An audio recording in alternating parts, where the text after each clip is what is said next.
Paano kung sabihin kong may isang internet theory na nagsasabing ang inspirasyon daw ng Minions ay mula sa mga batang biktima ng Holocaust? At nang makita ng mga tao ang lumang larawang ito, nagsimula ang matinding debate. Ayon sa viral theory, nagsimula ang lahat sa isang lumang larawan ng mga batang Hudyo noong panahon ng Holocaust.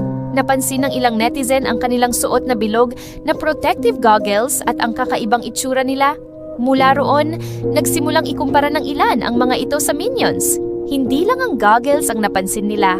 May mga nagsabi ring halos magkakapareho ang kanilang anyo, maliit ang pangangatawan, at kakaiba ang paraan ng kanilang pagsasalita. Habang mas kumakalat ang mga larawan at paghahambing na ito, milyon-milyong tao ang nagsimulang maghanap ng iba pang posibleng koneksyon.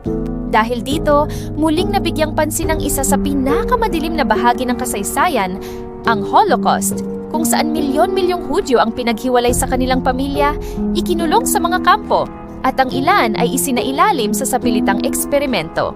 Hanggang ngayon, may mga taong naniniwala pa rin sa theory na ito, habang ang iba naman ay nananatiling nagdududa.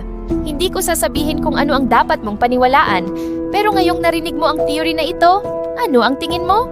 Nagkataon lang ba? O hindi? Teacher Noob!